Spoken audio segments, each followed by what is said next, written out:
namin ho, imbis na diretso kami sa Quiapo, hindi na, nag-get off na kami rito, sasakay kami uli. Wala namang problema eh. Pag sa umaga maglakad ka ng ganyang kalayo, wala, okay lang yung exercise naman eh. Ibo. Kasi ang hirap po sumakay, dalawang sakay pa, kaysa diretso na.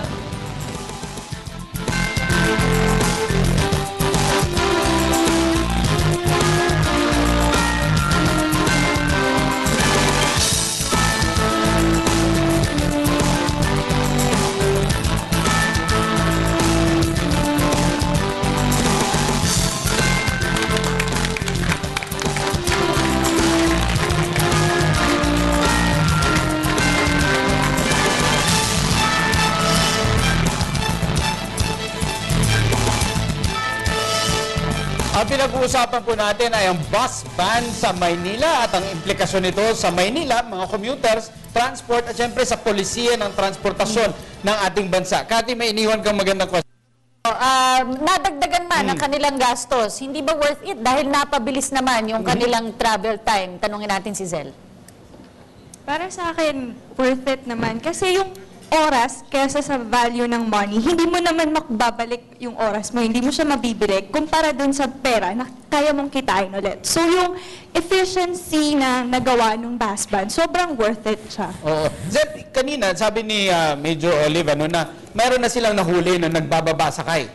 Kung ang bus nagbababa sakay, ibig sabihin, merong sumasakay dun sa hindi dapat lugar na sinasakyan kaya ng tao. siya hihinto eh. Kung wala naman, hindi hinto. Bakit ganon? Oo, kasi ganon, it works both ways. Hindi naman pwedeng bumarada siya doon na walang sasakay. Bakit hindi madisiplina na bumaba at sumakay sa tamang lugar ang mga commuter? Nasa ano na din yan sa sarili ng tao. Kasi yun yung nakasanayan eh. Mahirap i-break yung nakasanayan ng isang tao na, sasakay ako ng bus, dito ako bababa. Kapag binawal mo kasi na doon sa bumaba, magagalit pa siya sa driver. Sabi niya, Manong, para sisigawan niya pa yun, diba? So, mahirap i-break yung tradition. So, yung dito sa bus ba na to, binumulat na din kaming mga commuters na, hoy, hindi naman pwede yung gagawa ng paraan para maisaayos. Dapat kami ding mga commuters, iayos din namin yung discipline namin. Ayan, oo. At dahil law student itong ating bisitang si Zel, ano iyong closing message or dahil magbababay ka na daw sa amin, ano yung mensahe para sa ating mga operator at sa ating mga leader ng Metro ng Manila City? Zel, tuloy-tuloy mo na. Bilang mensahe, unang-una nagpapasalamat ako dun sa policy na to kasi sobrang ganda ng epekto niya na nakikita naman natin lahat. Pero, meron din siyang downside kasi alam naman natin lahat na hindi lang buses ang major cost ng traffic sa Manila. Nandiyan din yung bukod sa maliliit na kalsada, yung parking sa gilid, yung mga kuliglig or yung mga sidewalk vendors. So, sana hindi lang i-focus yung regulation sa buses. Sana i-regulate natin yung iba pang nagdudulot ng traffic. At saka para sa mga commuters, eto na, ginagawa na ng hakbang ng gobyerno yung problemang lagi nating inaalma sa kanila. So sana tayo din sa sarili natin ay gumawa ng paraan para maisaayos ito. Ayan, oo. Tama yun. Lahat tayo bahagi ng Makalakad solusyon. naman ng konti. Kung overpass, hindi nga dun umaakit, dun pa sa baba. Doon sa may barbed wire. Mapalakad mo pa yan ng dalawang kanto. Ikaw naman, masyado kang demanding. Ayan, maraming salamat, Zela. O, tanong na natin kay Joseph. Bakit nga ba, Joseph, napakatamad at ayaw bumaba at talagang tumatawid kung saan-saan? Anong solusyon sa tingin mo? Unang-una, hindi kasi madaling anong tawag dito, i-regulate yung mga taong yan na ika nga nagpapilit pa rin sumakay at saka bababa dun sa lugar na hindi naman dapat. At unang-una, paano mo sila huhulihin? Hindi mo naman pwede agad i-classify kung pasahero ba yan o naglalakad lang. So, ang pinakamabisa, Kung gumanon lang, pasahero na siya. ang pinakamabisa lang dyan, yung designated lang talaga na sakayan at saka babaan, ipatupad lang ng tama. Disiplina ng bawat isa at yung mismong mga nagpapatupad at saka yung mismong mga driver na rin, alam natin pare-pareho na pag nakakita yan na naglalakad sa kalye, ang tingin yan, pamasahe. Diba? So, ang kailangan lang dyan yung mga tao mismo, magkaroon na din ng disiplina nila yung loading and unloading na lugar. Ma'am Sonia, willing po ba ang LTFRB kung sakasakaling hilingin ng Maynila at iba pang lungsod na gagaya dito sa scheme na ito na bawasan yung mga prangkisa na naibigay nyo na po in existence? We are always open to consultations. We are open to studies. So, bakit naman hindi kami open dyan? No? Ang sa amin lang sana naman, kortesiya at respeto lang naman ang hinihingi namin. Bigyan naman kami ng kaukulang paggalang para doon lang sa mga prangkisa na talaga naman dapat namin proteksyonan para sa aming mga franchisees. Kasi ito ay, may pinagdaanan din naman to ng hearing Hindi ito basta-basta binigay at hindi lahat ng tao ay pwedeng mag-qualify to own a franchise o to be granted a franchise for that matter. Well, speaking of this, Obet, nagsimula ang Manila. Paano kung sumunod yung ibang lugar na talagang kusa nilang i-regulate yung kanilang teritoryo? Ano ang suggestion mo? Sino dapat ang manguna dito sa sistema ng pag-aayos ng traffic sa Metro Manila? Well, sa totoo lang kasi, Atty. Mark, meron tayong talagang nangangasiwa ng traffic sa Caloocan, Maynila. Pero yung ginawa nga ng ating City of Manila, napakaganda. Sinabi nga ng estudyante, maganda ang resulta. Sinabi ng ating commuters, maganda ang resulta. Ngayon, kung ang mga kalapit lungsod at munisipalidad ay susunod dito, siguro ang may papayo ko lang at masasabi, kailangan pa natin magkaroon ng franchise verification. Alam mo, Mark, Cathy, lagi ko iniinsisto, even to Vice Mayor and Major Sagaysay, uulitin ko for the second time, in Manila alone, itong jeepney nito, kung mga 2,000 lang na out-of-line kolorong bumibiyahe dyan. Plus yung entering Manila from Bulacan, Nabotas, Malabon, going to Recto, Bloomingtreet, and Quezon City. Marami dyan talaga hindi dapat na bumibiyahe dyan. Yun lang yung aking ipinapakiusap. Yung pagdidisiplina, paggagawa ng gaya ng modified bus na sa Manila, okay sa akin yan. At maganda epekto, nakita natin. So, yung kaibigan ditong commuters, dapat siguro madisiplina rin natin ang ating mga mananakay na talagang kung saan ang designated jeepney stop. Ito si Major Sagaysay. Ako mismo, maglagay po tayo ng tamang babaan sakay ng mga jeepney buses. At maglagay po tayo ng mga enforcers sa lugar na yan. Pag meron pong sumuway, hulihin po natin kahit pasang master member. Palagay ko, Atty. Mark, Cathy, isa itong bagay na programa ni Pangulong ERAP, lumuwag ang trapiko at maging modelo ang Maynila. Ginoong Mercado, meron pong ilang mga bus operators. I'm sure hindi po ito mula sa inyong samahan dahil mukhang cooperative naman po kayo. Pero they want to challenge the legality of this ordinance in court. Kayo po ba ay pabor din? Dahil sinasabi nga po ng iba na illegal daw po itong ordinansa na ipinatutupad sa Maynila. Alam nyo, yung ordinansa na yan, panahon pa ni Mayor Villegas yan Panahon pa ng father ko, nasubukan na rin namin during that first time na in-implement ni Mayor Lim yung bus ban.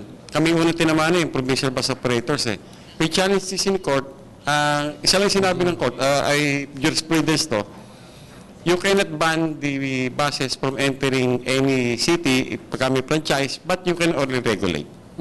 Regulation din pa rin. Regulation, disiplinahin natin. Balik tayo uli doon sa sinasabi ni Major. Sa kisay, ni Ma'am, disiplina tayo, i-regulate natin, palagi ko, wala tayong problema sa bus ban. Ano kaya ang magiging itsura nitong regulation na ito? Merong proyekto na RFID. Tatanong natin kay Ma'am Sonia maya-maya lang. Iyo. Okay, Mark at Cathy, bago magpatuloy, nais nating pasalamatan ang ating sponsor, ang Kaohsiung Coffee, the #1 Thai coffee, lalo na't maulan ngayon. Makikita niyo po sila sa website na kaohsiung.com or sa kanilang Facebook page na Kaohsiung Philippines. Ang tanong mula kay Regina Tejada ng University of Makati. Magandang gabi po. Ang tanong ko po ay para kay Sir Joseph. So, Sir Joseph, isa din po ako sa mga milyon-milyong commuters ng bansa natin. At alam ko po na tuwing tag-ulan, lalo na po sa Espanya, talaga pong bumabaha doon. So, ano po ang nakikita niyong mga naging adjustments ng mga kagaya po nating commuters sa pagpapatupad itong bus ban? At ano po ang maisasuggest niyong alternative way dun sa mga commuters? Kung ano Unang-una, kung kayo rin lang medyo kabisado nyo yung mga iba pang sasakyan o alternative way, kung paano kayo makakauwi dun sa inyong mga bahay, pinakamainam niyan, pag-aralan nyo mabuti yung alternative way. Hindi yung iisang way lang yung alam nyo pa uwi. So, unang-una, pag medyo nahihirapan kayo at umuulan, medyo, alam niyo, sikip din yung trapiko, medyo, wag na lang muna niyo ipilit yung sarili niyo. You stay put dun sa isang lugar. At the same time, mas maganda niyan, yung atin mga pinipiling mga sasakyan, hindi naman siya ika nga, pumili kayo ng mas maaayos na sasakyan din na iwasan nyo yung mga sinasabi nila nga na mga out of line, mga colorum. And at the same time, time management. Time management, yun talaga yan. So Joseph, our final question for today, ano po yung pinakamainam na paraan para makakuha ng impormasyon ang commuter sa mga ruta na gusto nilang taakin? So bilang commuter po or... Unang-una po, yung pong mga asosasyon po ng mga ng mga pampublikong sasakyan, naka-ready pong mga matanong din po diyan. Na binigay na po ni Naka-Obet yung kanilang mga hotline. At yung pong iba pa naman diyan na pwede niyo matanong mismo yung mismo mga nasa daan.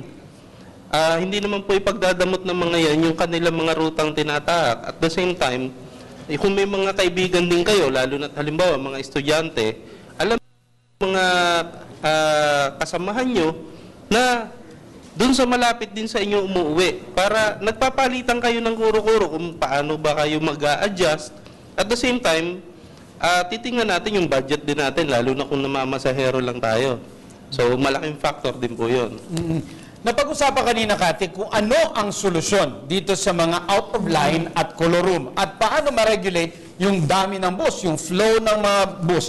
Kamakailan merong suggestion na itag ang mga bus? Merong RFID o merong gagamiting teknolohiya na itatatak dun sa mga bus para ma-monitor yung dami na... Parang microchip yata parang ito merong chip na gano'n, ma-monitor pag dumaan sa certain point, tutunog o ma-identify yung bus. Ano po ang nangyari dun sa mga panukala, ma'am, na gumamit ng teknolohiya para ma-verify yung dami at magamit yung teknolohiya para ma-prevent yung colorum at out of line?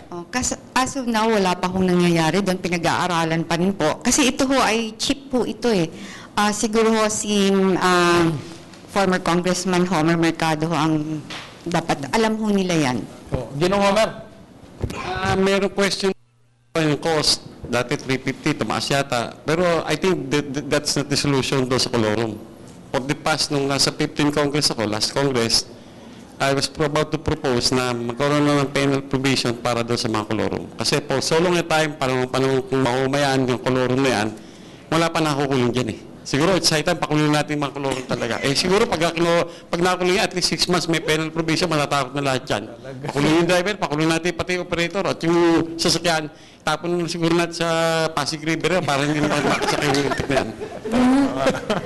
Talagang radikal. Oo, radikal itong solusyon. At yung sa Maynila naman, gradual daw yung kanilang solusyon. Sa Phase 1, tanungin ko lang po si Chief Inspector, kailan po ipapatupad itong Phase 2 para sa po, jeep? O hindi magulat na naman yung ating mga commuters. Pasabi kay Ka-Obet. Una po, nagpapasalamat po kami sa kooperasyon ng ating mga bus operators. Sa totoo lang po, very cooperative din po yung mga legal. Kasi nakikipag-ugnayan po sila lagi sa ating city government at pati na rin po sa traffic bureau ng ating MPD.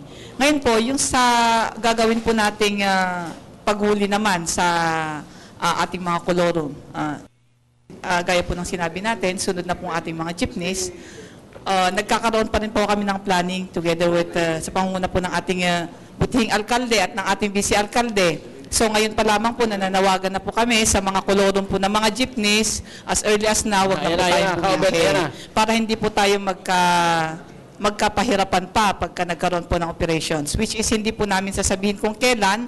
Alam na po yung bawal kayo sa mga kalsada, sana po huwag na tayong bumiyahe. Yun lamang po. So yung mga commuters na lang, abang-abang na lang sila, no? Kasi nga naman, surprise ito. Nagpasabi na sila na hindi sila mag-a-announce kung kailan nila i-operate yung mga jeep at yung iba pa mga mode of transport.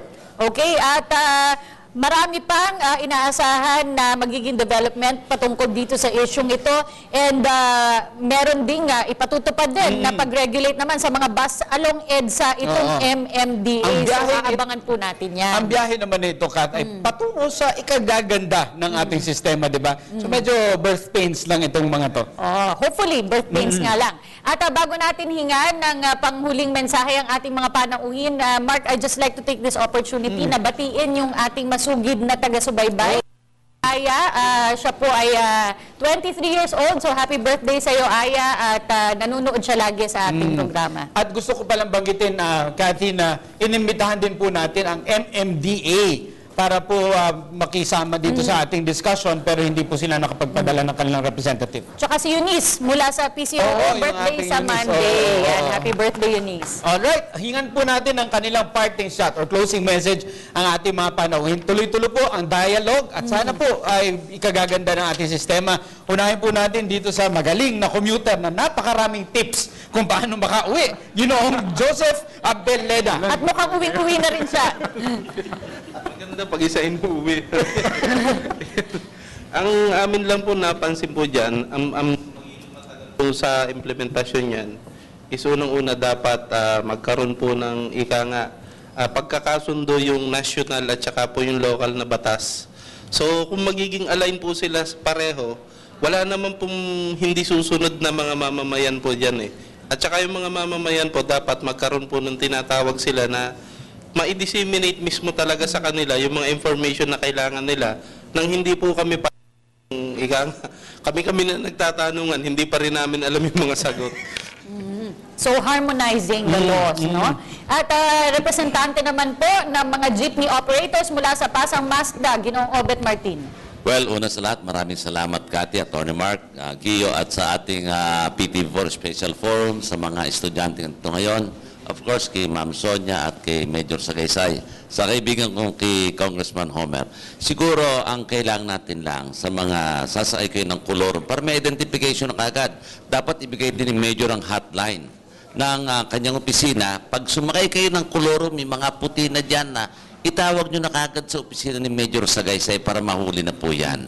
At sa hanay naman ng jeepneys, yung second na part ng kanilang operation, nakahanda po kaming Pasang Mazda ko sa Maynila. Okay. At kami handang tumulong sa ating lokal na pamunuan. Magsusubit kami ng mga franchise verification kay Vice Mayor Escumoreno at of course kay Major Sagaysay para hindi na sila mahirapan. Okay. Para ang mahuhuli na lang yung talagang mga illegal. At kahapon, meron din kami pag-uusap ni Vice Mayor tungkol yan na yung chips i-apply na rin siguro sa Manila para mawala ang kolorum sa Maynila. Okay, readyng ipakulong ang mga kolorum at itapon ang kanilang mga bus sa Pasig River. Mantatraffic po sa Pasig River kung gano'ng kadaming naitapon doon. Former Congressman, bus operator, Ginoong Homer Mercado. Una-una, maraming salamat sa inyo, Cathy, Tony Mark, Gio, sa inyo lahat. At bukod doon kay President Erap, Mayor Erap, kay Vice Mayor, Major Sagaysay, na pagbigyan na kami sa modified ban, hindi naman completely ban. I-regulate natin, siguro yung solusyon. One at a time, single dispatch, turuan po natin pasero kung saan po sila tama sasakay. I think this is more of information dissemination para sa commuters. Kung saan kayo papunta, saan kayo bababa, dapat siguro posting, tutulong na kami sa City of Manila kung saan po natin ang tamang babaan at sakayan. Hindi lang po sa driver namin, turuan po natin din ang commuters. We serve the public, kaya po sinabi ni President Erap, Mayor Erap, sabi niya, magtulungan tayo unang-una para sa siyudad ng Maynila, pangalawa sa ating mga commuters na araw-araw pong sumasakay daan sa Maynila. Maraming salamat po. Maraming salamat din po sa inyo at kumakatawan po sa lungsod ng Maynila at talaga namang sinagot lahat ng katanungan. Talagang palakpakan natin si Major Sagaysay. Ng Traffic Enforcement Unit ng Manila Police District, Chief Inspector Olivia Sagaysay. Maraming salamat po sa pag-imbita po ninyo sa amin dito para po maipahayag din po natin yung panig po ng Maynila at ng Manila traffic. Ang hinihiling po namin sa lahat po ng ating mga commuters, ng ating mga bus operators, ng ating po mga mamamayan ng lungsod ng Maynila ay ang pakikipagkaisa po natin sa pulis ay sa gustong mangyari po ng ating mahal na alkalde at ng ating vice-alkalde. Pasalamat po tayo, meron silang political will at merong mga ginagawa para maayos po ang lungsod ng Maynila. Sa panig po ng mga kapulisan, andyan lamang po kami, karamihan po nandyan sa kanto, pagod po kami karamihan, lalo na po itong for the past week na in-implement nga po ito. Kaya kailangan po namin ang inyong pakikipagkaisa. Pagod po kami, pero inspired po kami na meron tayong alkalde at vice-alkalde na merong mga ganitong pulisiya na talaga pong pinapanindiganan para maayos po ang buong lungsod ng Maynila. Maraming salamat po. Maraming salamat po. At panghuli, mula sa LTFRB, Untalan del Mundo. Sa side naman po ng LTFRB, kami po ay nagpapasalamat sa pag-imbita ninyo sa amin dito para ma-event din namin ang aming side. Ang kailangan po natin ay kooperasyon, disiplina at respeto sa bawat mananakay at sa mga taong sumasagot sa ating serbisyong demand ng serbisyong pang publikong sasakyan. Sa atin po, sana magtulungan ho tayo, hindi lang pasahero, kundi yung operators din at franchises at ang ating mga ahensya ng gobyerno. Maraming salamat po. Ang bawat solusyong inilalatag sa atin ng national at local government ay isang patunay lang po ng pag-aksyon nila sa hinaing ng ating mga mamamayan. Naway makiisa po tayo sa mga tugon na ito na naglalayon pong mas mapabuti pa ang ating pang-araw-araw na pamumuhay. Alam niyo, sa tingin po namin, meron ng tagumpay ang solusyon na pinapatupad ng pamahalaan ng Maynila sapagkat pinag-uusapan na po ito at meron na pong mga concrete action steps para talagang iresolba ang trapiko sa Maynila. Naway magsilbi po itong simula ng iba pang aksyon ng local governments, ng national government para sa ikabubuti ng ating mga mamamayang Pilipino. Ang problema sa trapiko ay mahihalin tulad natin sa iba pang isyong pambansa.